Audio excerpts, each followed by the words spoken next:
Hey, welcome in today, guys. Happy art day to you guys. We are doing an apple and drawing an apple, a little bit more realistic value and shading into it. But we're gonna start with some real simple shapes and ideas and concepts, and then obviously make it a little bit more fancy as we continue on. Before we get too far along here, as always, hit that subscribe button. That's the easiest way to get all my free fun videos coming out every single week. Click them in the bell down below and you will be able to see those. So let's get started. For those of you that don't know or do know me personally in class, apple and banana is kind of my go-to. Every single day I will have an apple and a banana. Green are usually my ones, but I get a lot of love for red apples. People don't have red apples enough. I already ate mine in class, so I got my fake one here. So we're gonna start with that shape, a round shape. And that doesn't have to be perfect, but I'm gonna kind of tip it a little bit so we can kind of see that where it dips down to make it look a little bit more like an apple. But we're gonna start out with that basic shape. Make a nice big circle. Enough lightly. And then we can go over that a little bit darker.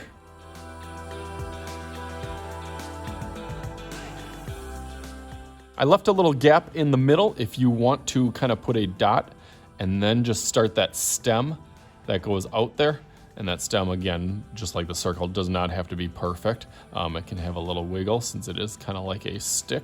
And then to make that a little bit more like a stick, goes thicker at the bottom. And then as it goes up, I'm gonna put a little round edge on there. And then we can kind of continue our line meeting right up to that. Okay, so after that, now I want to do kind of an opposite curve, going a little bit more up, kind of towards each corner. Adding a little curve where that stem will connect and eventually kind of slope down.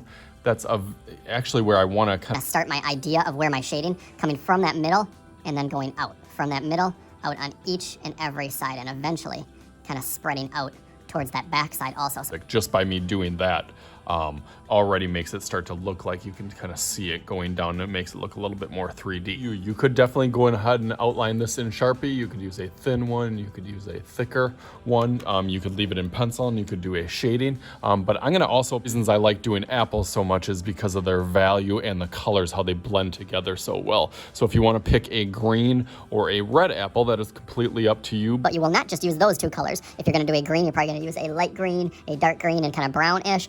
But if you're going for the red, you probably want to use more warm colors, that red, orange, yellow, and then maybe a brown. So I'll probably go through some of this a little bit quicker and kind of fast forward on time lapse, but I want to get you some of those basic ideas first, is starting darker and then going lighter. I kind of do that opposite of some of my other videos and projects. Usually I start out light and then get dark. I guess the shading and the coloring I'm going to start out light, but with the color I want to hit some of those almost like dark shadow and edges first, just to get me an idea of where everything's going to set apart. And then start filling it in lighter and lighter, and you'll see that as I kind of process through this. I'll probably add a little bit darker edge. Usually I pick where the light's going to come from, so I'm pretending that the light's coming from this side, so I know that this edge of the stem and this edge of the apple are going to be the darkest because those would be in the shadows. If my light was hitting over here, this edge and this edge are going to be the darkest, and then where that light hits. There's probably just like this, going to be some of those reflective points, some parts that are a little bit lighter, some that are a little bit darker, and I'll probably even add almost like a shadow. And then also be thinking about what I'm going to do for my background, because of course I can't leave it all just white. Here. So I'm going to go through that a little bit quick. I'll probably stop throughout it and give you some tips and tricks, but let's go through that real fast.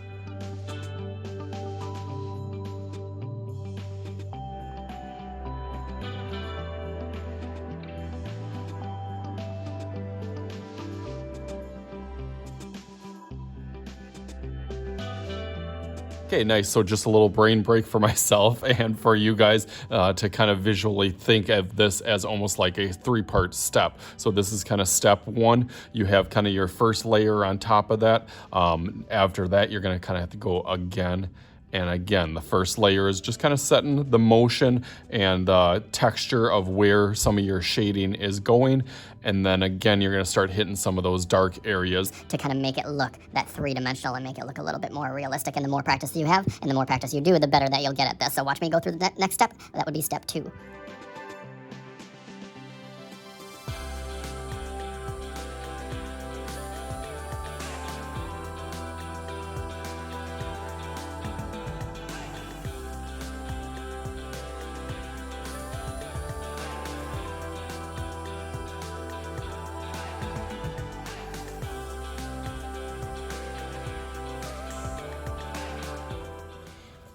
Okay, nice. Definitely starting to look a little bit more like a realistic apple that I could kind of grab on here, having some of those shapes. You can see that I'm basically just going with each individual color, kind of going up and down, back and forth, side to side.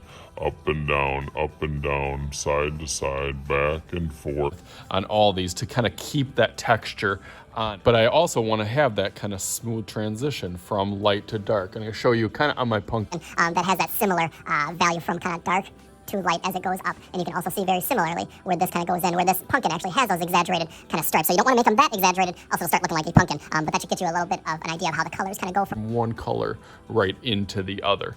My next step is to kind of even add some of those really, really darker lines, and I'll probably do that with a black, there's my black color pencil, so I'll probably kind of hit some of those edges again, almost like a Sharpie, kind of where I would go with a Sharpie just to outline it, just again to make it pop, and then I'm thinking about how I'm going to do for my background. So let's go through that one last time real quick.